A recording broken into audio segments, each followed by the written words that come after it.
Bloomberg Audio Studios. Podcasts, radio, news.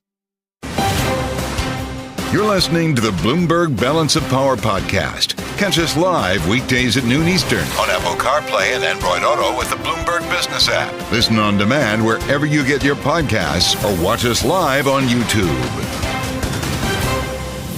This is the fastest show in politics, but we have to keep, obviously, not only tabs on the market, but the intersection of Washington and Wall Street. That's what makes this show special, and we welcome you. On Bloomberg Radio, on the satellite, and on YouTube, the road show begins.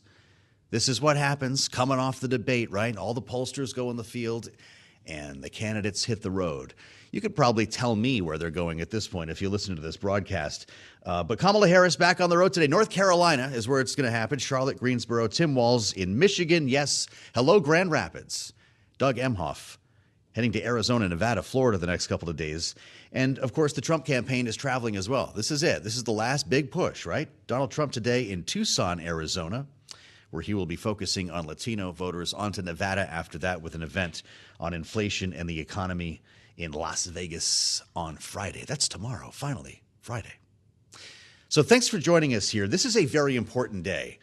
I don't think enough people are talking about this. It was supposed to happen last week. North Carolina, remember, was going to send out the first batch of absentee ballots, and because of the challenge from RFK Jr., that was delayed. So we can tell you now with a straight face that today voting begins. And the prize goes to Alabama. Somebody tell Rick Davis. Alabama wins the race here, mailing out the first absentee ballots this morning, overtaking North Carolina. And there's a big one coming on Monday. That's where we start with Laura Davison, Bloomberg politics editor, driving our coverage in the newsroom here in Washington. It's always great to see you. This is an important time here, particularly noting the confusion that Donald Trump has brought to this matter. This is an important strategy, right? Get people to vote now, even as he questions the veracity and legality of early voting. Yeah, what both sides have realized, sort of at the party structure, maybe not necessarily in the Trump campaign structure, is that if people vote now, it means that on election day they don't decide that they don't really want to, or the lines are too long, or they have to work. If they vote now, that's in the bag, and then that vote is solidified. So in Alabama, ballots are going out. North Carolina, they should be going out soon. Obviously, a state that is now more in play, and in Pennsylvania on Monday, the first state and perhaps the most important state. That's huge. We'll start early voting, which means that people can go to the polls now. And so if the candidates realize this, that they have to be convincing voters now. You can't really leave anything on the table till November 4th. That's why this debate again was so important this week. To think that some folks could have voted in North Carolina before that happened. They didn't have a chance. Now everyone's seen the debate. We got new numbers, by the way. Those were preliminary ratings we gave you yesterday at 58 million. Turns out 67 million people watched that debate this week, which is an overwhelming number and a lot more than we saw in the first debate. A lot more than we saw in the first debate, a lot more than we saw, like almost 3 times what we saw for the convention. So this is a huge audience, perhaps the largest audience that either of them are going to have. And then when you count sort of the knock-on effects of all of the clips, if your social media feed looked anything like mine, it was just full of all sorts of memes and moments from the debate. Yes, right. As far as early voting goes then, these people are armed with whatever they saw or wanted to see on Tuesday night. Alabama's one thing. It's the first, and that's why we're making something out of it. But voters there actually have to have a reason to vote by mail, such as being absent from the county or working on Election Day. Some other states have looser requirements. How do the campaigns target them? So you really see the travel schedule, is all about Pennsylvania, North Carolina right now. You see Harris, she's in North Carolina today. She'll be in Pennsylvania tomorrow. Biden will be going on Monday, the day that voting kicks off. Trump as well has been really targeting those early voting states. You see him out west, for the weekend. He's doing a bunch of fundraising, which is also sort of a weak spot for him right now.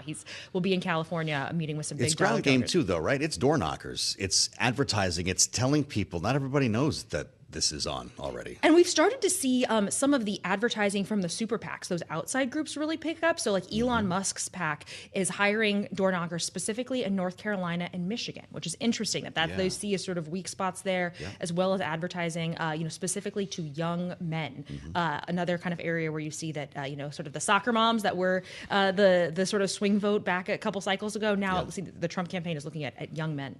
I'm asking everybody this. You can give me a yes or no if you want. Is there going to be another debate?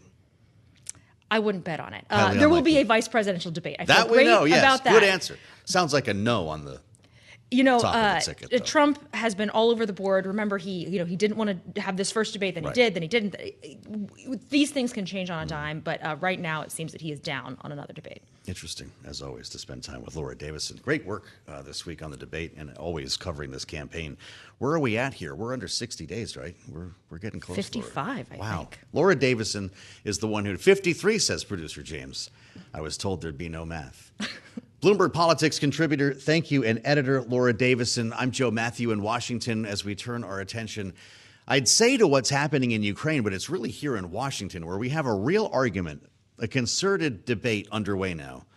We brushed up on this yesterday about what to do with Western-provided and specifically U.S.-provided weapons in Ukraine. Should they be used offensively against Russia outside of the Kursk region where we've already seen a cross-border incursion? It's causing a split inside the Republican Party as Donald Trump, who wouldn't even say the other night if he wanted Ukraine to win this war, finds himself at odds with a lot of hawks here in Washington. Michael McCall among them, Mike Rogers, who are calling for this to happen. A Democrat named Ben Cardin is doing the same. Obviously very important here when we talk about the Foreign Relations Committee in the Senate.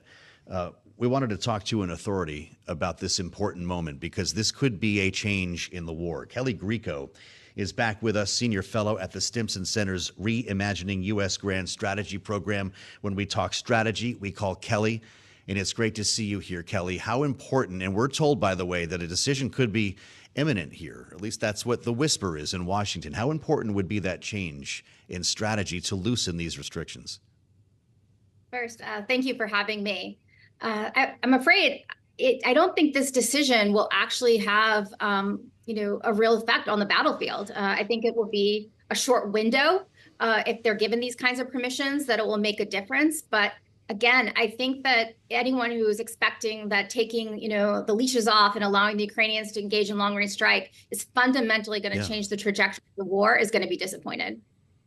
Well, I know you're going to tell me why, because Ukraine says they can start knocking down these MiGs that carry the big missiles the minute they take off, if they're allowed to, Kailey.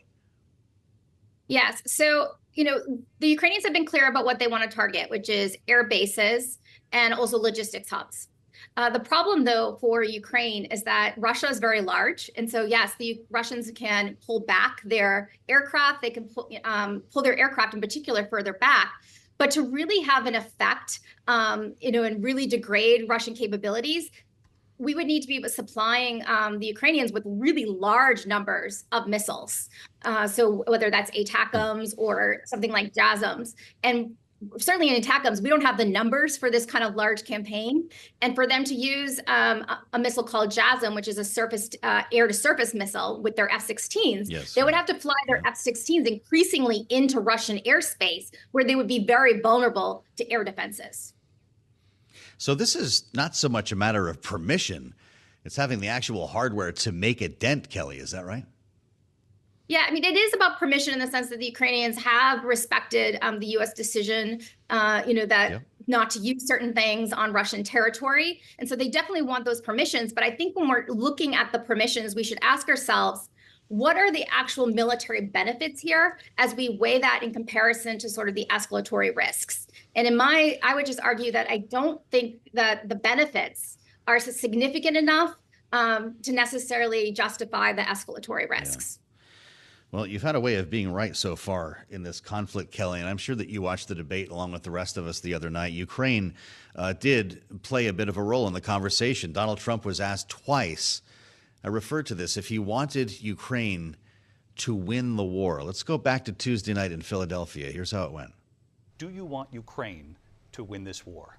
I want the war to stop. I want to save lives that are being uselessly, people being killed by the millions. It's the millions. It's so much worse than the numbers that you're getting, which are fake numbers.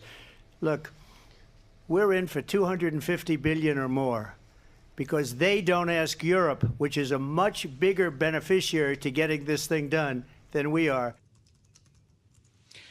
Okay, that said, Kailey, what would a Trump 2.0 mean for this question that we're asking today? These restrictions would remain in place, right? I would think they certainly would. I think the larger question, though, is, this question of victory. What does victory look like in Ukraine? I think, at least in the West, we often think of that perhaps too much in terms of military victory, that you win by imposing, a complete victory on your adversary. And that's not going to happen for Ukraine, but you can achieve a political victory, so that at the negotiating table, that it's able to keep its country or largely keep its country intact. And I think the military realities are suggesting that both parties are going to need to head at some point to a negotiating table. You say at some point. And President Zelensky would say, that's why I need these restrictions to come off. We need leverage. We need to make a dent before we sit down to negotiate, if I can even use that word, with Vladimir Putin. Does he have a point? Yes. I understand this idea that he wants to negotiate from a position of strength. That's certainly true. I'll just say that I'm very concerned about Ukraine's military position right now. I think the Kursk offensive has sent a lot of manpower and equipment to Kursk. And we now know that the Russians are engaged in a counteroffensive to try to take it back. But at the same time that they're now launching this counteroffensive, they're making gains in the east in Donbass. And Ukraine's position is quite fragile there at the moment. And so I think there's real concerns about Ukraine's ability to sustain the war at this moment. And I actually think that might be one of the reasons, that the Biden administration is even entertaining this idea of long-range strike, because we've tended to escalate at these moments when we fear Ukraine is losing. And so, rather than trying to achieve a real victory, I think, for Ukraine on a military sense, we need to figure out what's the way to prevent a Russian military victory. And that's probably really strengthening defensive positions. Great insights from Kailey Grieco. And I'd like to ask you about what's happening in the Middle East. Kailey, with your expertise here in military strategy, it's an important headline. They're sending the Teddy Roosevelt home. This is the USS Theodore Roosevelt aircraft carrier strike group. It was a big deal and a rare move to have two of them steaming their way toward the Middle East when a retaliatory strike by Iran was anticipated. The USS Abraham Lincoln still there. What does this tell you when we peel off an entire carrier strike group? Has the threat level diminished? Yes, I would say that's certainly the signal that's being sent, that there must be a feeling in the administration, given whatever intelligence they have, to suggest that a strike is not imminent. I think it's quite remarkable, frankly, that we haven't seen an Iranian attack. It's clear that the Iranians, on their part, have been careful about escalation, and it seems that they have, at least for the moment, decided not to proceed with some kind of major escalatory act. And I think obviously that's very good news for the Middle East and for all of us. We were asking in the newsroom if this might be a part of the negotiating process, if this was an ask, for instance, as part of ceasefire negotiations. Wow, that's a really good question. It's possible. I can't imagine that is necessarily something that, Hamas is particularly as much interested in. But of course, their Iranian backers may have asked for that. And it may be some kind of negotiation, an official negotiation with the Iranians, and then the Iranians would put more pressure on Hamas to accept some kind of ceasefire terms. Amazing. I always love talking to you, Kailey. Thank you for joining us. Kailey Grieco shedding some light on what is happening in two regions, two theaters of war that the U.S. is involved in, either directly or indirectly. And we'll let you know if there is news in a break on the restrictions that we're talking about here. This is happening now that lawmakers are back in Washington in the wake of the debate that we just played a snippet for you there. The calls are growing louder among certain members of the Republican conference in the House that could unlock something here. And we'll let you know what happens with that. You're listening to the Bloomberg Balance of Power podcast. Catch us live weekdays at noon Eastern on Apple CarPlay and Android Auto with the Bloomberg Business app. You can also listen live on Amazon Alexa from our flagship New York station. Just say, Alexa, play Bloomberg 1130. You're in Washington. I'm Joe Mathieu on Balance of Power with politics in mind, but we want to stick with the intersection of politics and the economy because you cannot have one without the other. And an important conversation that we can bring you today at an important event that's underway right now in Washington. The Congressional Black Caucus is having its legislative conference just a couple of blocks away from where I'm sitting. And Nicole Austin-Hillery is the president and CEO of the CBC Foundation. And she's with us now on Bloomberg TV and radio. Nicole, thank you for joining us. We've been spending time talking about kitchen table stuff, as people like to say, in the world of politics. Prices, the strength of the job market, and the availability of housing. All of these are very important issues for your members and, of course, their constituents. As they say, prices don't have D's or R's attached to them. This is obviously a big issue for people no matter where they live. And Donald Trump is telling a story now that he says is more attractive to black voters, that he did more for black Americans when he was in office than Democrats have been able to do in lifting them up, finding opportunity, increasing wages. How do you see it? First of all, I'd like to thank you for having us on the show today.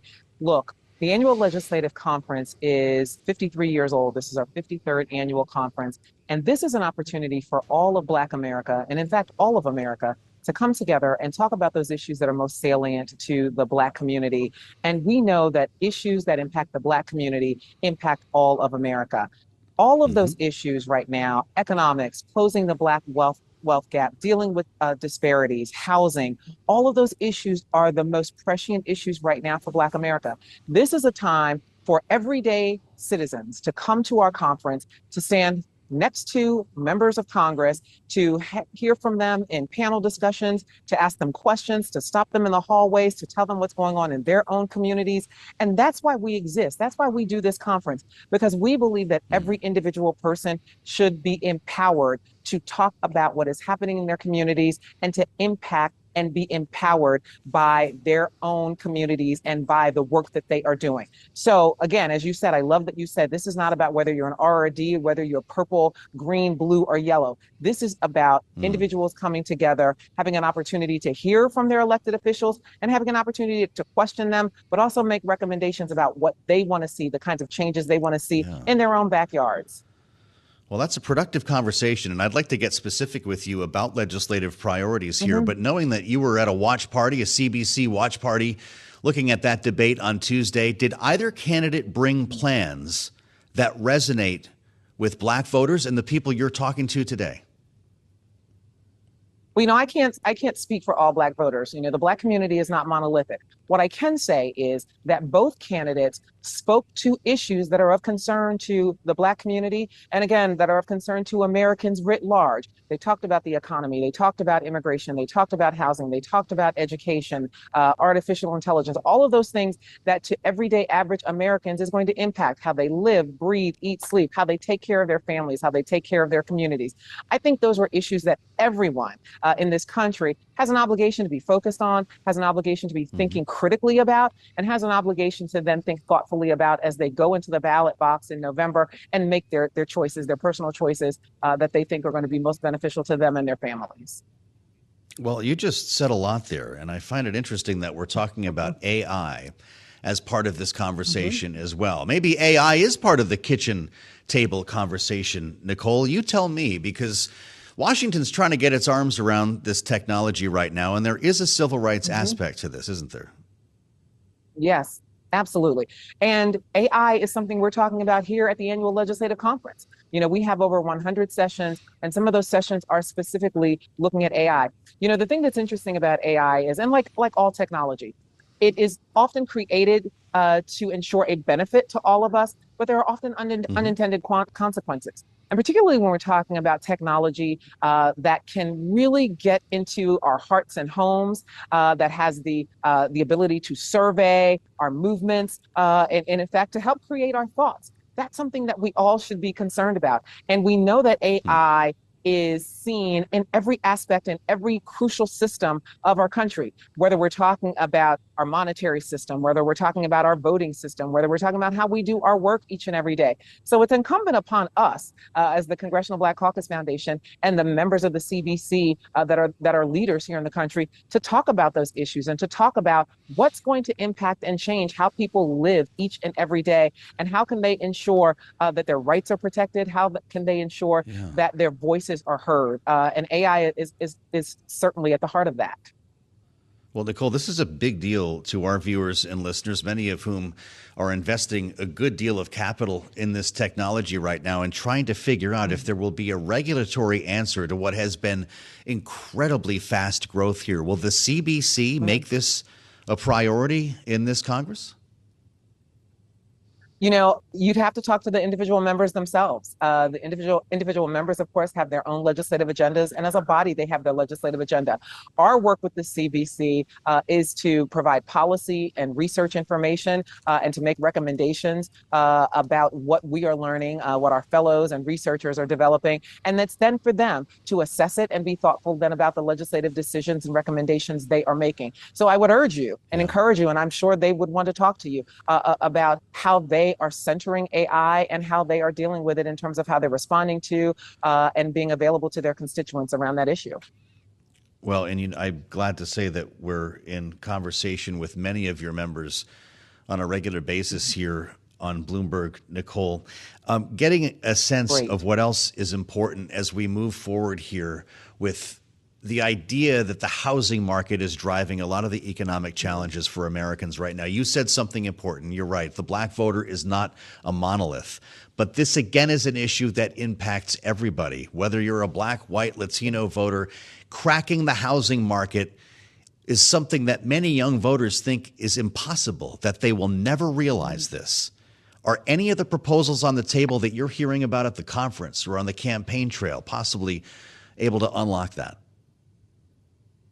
Well, I will tell you, I am hearing lots of conversations about, one, centering that as a priority issue, because you're absolutely right. Young people and everyone in between is concerned about how can they afford to put a roof over the heads of their families? How can they buy into the American dream? And we know that home ownership is a way that we pass on generational wealth. And that is something that is particularly important to the Black community, especially since we know, based on data, that it's been very difficult for the Black community to pass on similar levels of wealth, generational wealth to their families. So we are having conversations about that. And one of the things that we're doing is we're listening. This conference is not just about hearing from the elected leaders. It's about creating a space and a forum where voters, where everyday average citizens can be heard. That's something that is rare.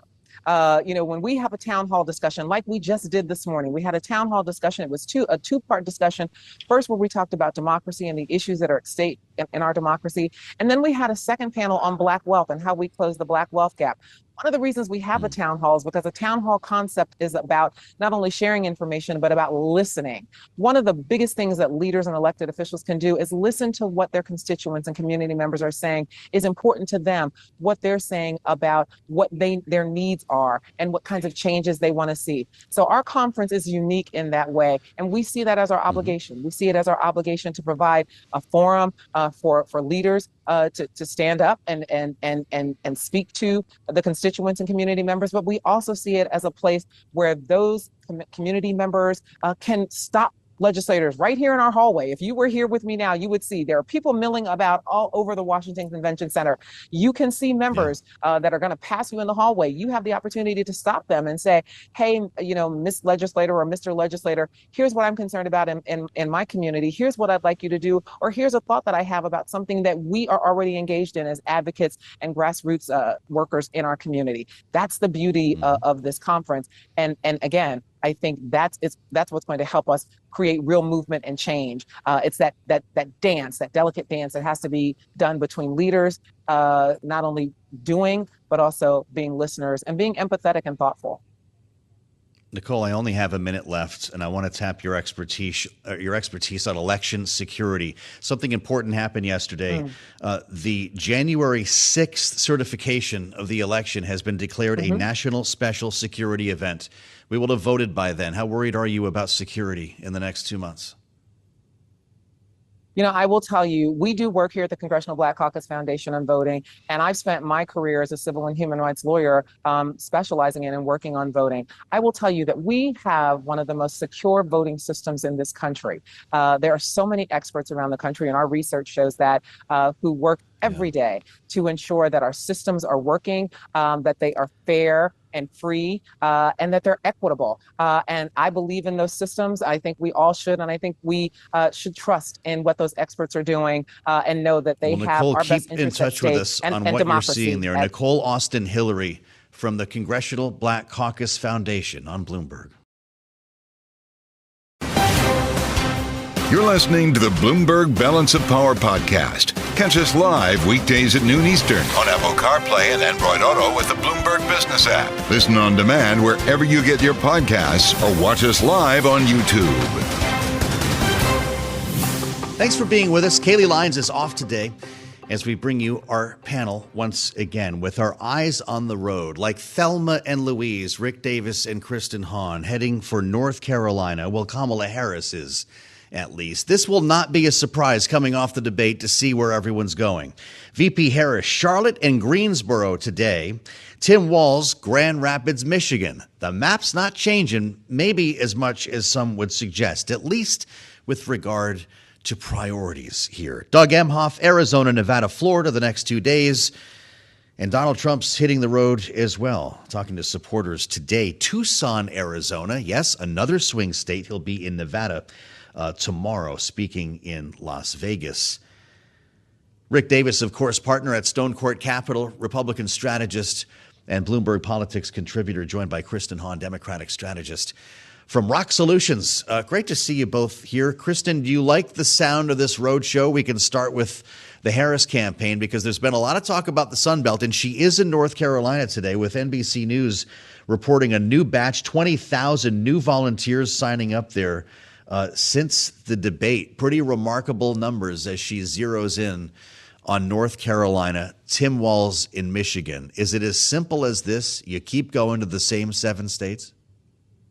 I think you have to. And I think she's smart to go to North Carolina. This is a state that wasn't necessarily in play when President Biden was running for re-election. So spending time there is smart. But yes, I think, it's unfortunate, but this race is going to come down to these swing states. And, I think as well as she did during the debate, I think the campaign will tell you that it's still a very, very, very tight race, and really hunkering down in these states, making sure that we have the votes, making sure that the ground game, which has been developed over many, many, many months, is at its peak. Will be essential to winning this election because, I don't think one debate necessarily changes things as far as, it's not going to be a landslide, and we need to be in all of these states pretty regularly. And it's great that we have so many people and so many surrogates that can be doing events all at once. Yeah. Rick, is this the travel discipline that you would be showing, trying to reach the voters in these 7 states? Oh, for sure. I mean, I think now the priority on fundraising, going to places like New York and California where the donors are, is much, much less important than going where the votes are. And in fact, I'm really surprised Donald Trump's going to spend any time in California. You're not there looking for votes. You're there looking for money. And it may be a sign that they're feeling a little bit less competitive financially than they need to be in these states. And so they're going around to pick up some extra cash along the way. But the other thing I think that's really interesting is, there's quite a contingent of Harris surrogates out there that are, making good waves in the swing states. And I think it's a real handicap for Trump not to have his wife out there campaigning for him. I mean, she's nowhere to be seen in this campaign from start to finish. She's not raising money for him. Why can't she go to California, let him go to North Carolina or someplace like that? And then they have Vance basically shadowing Harris. We call it bracketing.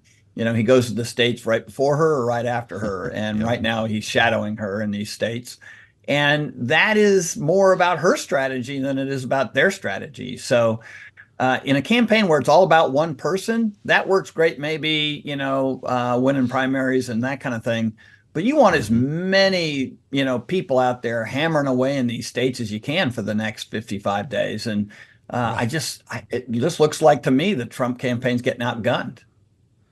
Well, this is interesting. So I think we've established the rationale, the 7 swing states. So, Kristen, Channel 4 in New York says Donald Trump will be holding a rally on Long Island on Wednesday. What's he doing there? I don't know. And I don't know what JD Vance is doing there. Like Rick said, he's there for a few fundraisers. So, it seems like they're a little off. I mean, Trump has said, I think California is in play, which is just ridiculous on the face of it. So I'm not sure exactly what their campaign strategy is. I can't really speak to it, but I do know that the Harris-Walz campaign knows exactly what they're doing, going around to all these states. And like Walz said, we can sleep when we're dead because there's so much work to be done. I think Trump doesn't think that he has to do the same things that normal candidates have to do. I mean, he said, I don't even have to campaign to win. And I certainly hope that's not true because it really is the difference, particularly in states like Pennsylvania. It could be the difference of 10,000 votes or less and the campaign's on the line. So, maybe he's going to places where he feels comfortable. I want to get into the campaign apparatus with both of you. And Rick, inside the Trump campaign, the reports that are emerging following the debate in which he said a number of things that the campaign surely did not prepare him to say when we consider the influence of Chris LaCivita, Susan Wiles. He held a war room, as it's being referred to in reporting by Axios, with a number of influencers, so-called, who he has surrounded himself by, including the guy behind Pizzagate, the conspiracy theory, an anti-trans activist I've never heard of. Also, Laura Loomer, who, of course, joined him at Ground Zero yesterday and believes that 9/11 was an inside job and spent the last couple of days promoting these ideas that Haitian immigrants in Springfield, Ohio, were eating people's pets. That actually came out of his mouth, of course, during the debate. You have dealt with challenging candidates, Rick, and I wonder what happens inside a campaign when you've lost the direct control over the message from your candidate. Yeah, and this is all being facilitated by Donald Trump himself. I mean, what's interesting about this is it's Trump versus his campaign. Normally, the campaign has issues inside direction, strategy, what kind of ads we ought to be posting up, how much money do we want to put in these states. And that's a healthy, lively debate that, sometimes gets bogged down, but otherwise is what every presidential campaign goes through. What's happened with the Trump campaign is he's kind of gone rogue on his own campaign. I mean, the idea of having Laura Loomer on the plane talking to him about topics going into the presidential debate had to have driven Chris LaCivita and Susie Wiles crazy. I mean, it's bad enough that Trump won't sit for debate prep, but to have someone chirping in his ear right before he goes on the stage about Haitian immigrants eating dogs and cats, no wonder he talked about it. And by the way, that's his whole MO. It's the last person in his ear, and that's what comes out of his mouth. So, I mean, it's a real struggle. And at a time when performance matters, right? I mean, the debate performance matters. What he says on the stump now matters. And in addition to where he goes and what kind of events he's having. And so I really do think we've got a rogue situation. We've had it since his speech at the convention where he decided to go off script and do his own thing. And honestly, ever since then, it was kind of the height of his campaign, and it's only been kind of dribbling down from there. Kristen, even Marjorie Taylor Greene is calling out Laura Loomer on Twitter. It's a pretty ugly tweet that I will not read on the air. That Marjorie Taylor Greene retweeted called appalling and extremely racist, which might give you a sense of where we are on this particular note. Is it the campaign's job? Is it not the campaign's job to protect the candidate from people like this? I mean, I don't think that they can. I mean, you're looking at Lauren Boebert. I saw that, and it was kind of shocking that somebody like her would go against him. But I think the campaign can only do so much with personalities like that. And I think going back to what we were talking about earlier with the productive surrogates, and that's where the Harris-Walz campaign is really able to cover a lot of these states. The campaign, you've got Trump who's on the stump saying, should I go personal? And everybody says yes. And he goes, great, I'm going to fire all of my campaign consultants. I mean, he clearly doesn't listen to any of them. He doesn't care what they have to say. That's the way it was the first time around. But, if the Democrats can really hit the ground and really put in the work and appeal to these voters in the middle who Trump clearly doesn't think he needs to win the election, then I think that we'll ultimately be successful. Yeah.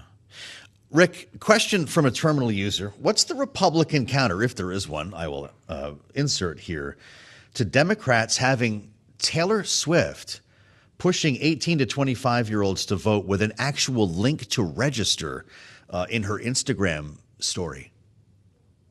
Yeah, it's tough stuff. We had a lot of celebrities endorsing Barack Obama when we ran John McCain against him in 2008.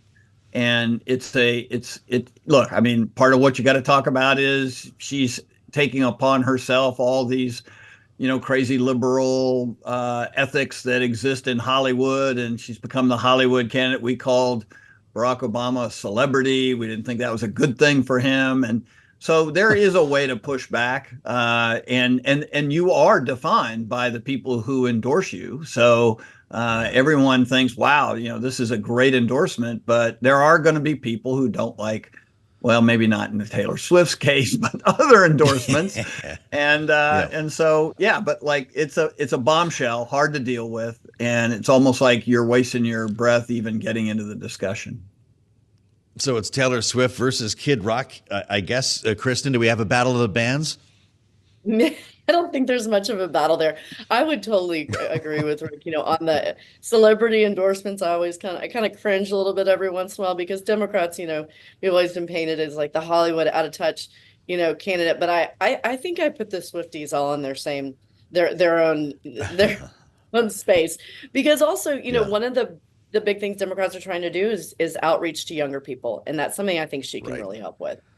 The link is in the post, for crying out loud. Hey, Kristen, it's great to see you. Kristen Hawn, ROKK Solutions, Democratic strategist, and of course, Rick Davis, Bloomberg Politics contributor, partner at Stone Court Capital. A great conversation, as always. Leon Panetta is coming in next on the fastest show in politics. I'm Joe Mathieu. This is Bloomberg. You're listening to the Bloomberg Balance of Power podcast. Catch us live weekdays at noon Eastern on Apple CarPlay and Android Auto with the Bloomberg Business app. You can also listen live on Amazon Alexa from our flagship New York station. Just say, Alexa, play Bloomberg 1130.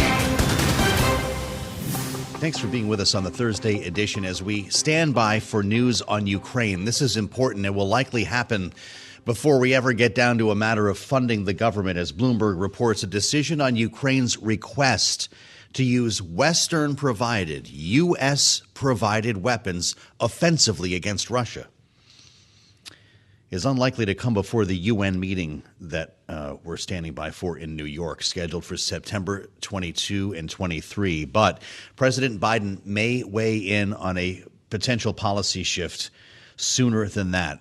We've heard from Antony Blinken. We've heard from Ben Cardin. We've heard from Michael McCaul. And it's always an honor to hear from Leon Panetta, who's with us right now on Bloomberg TV and radio. Of course, the former U.S. Secretary of Defense, former CIA director, former White House Chief of Staff, the longest business card in Washington. Mr. Secretary, it's great to see you here. Do you anticipate that we will let our hands off the reins here to allow Ukraine to take the fight to Russia?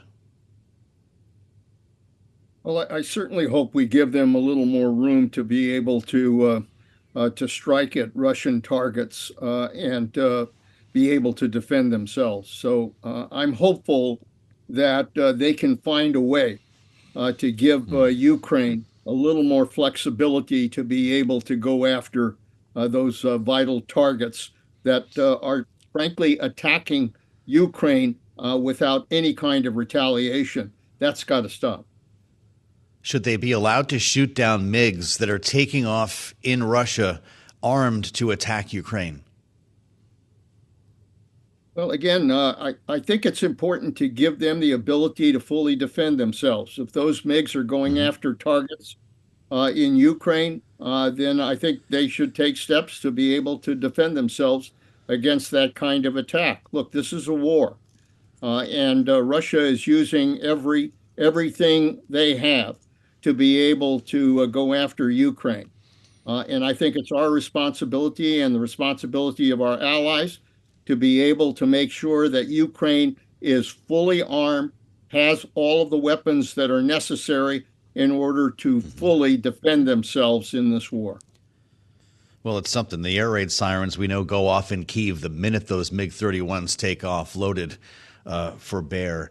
Mr. Secretary, I'm sure you watched the debate the other night. There were a lot of questions about what would happen to Ukraine policy if Donald Trump were reelected. He was asked repeatedly, and we can share this moment of the debate with our audience, whether he even wants Ukraine to win. Here's how it went.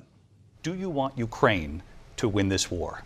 I want the war to stop. I want to save lives that are being uselessly, people being killed by the millions. It's the millions. It's so much worse than the numbers that you're getting, which are fake numbers.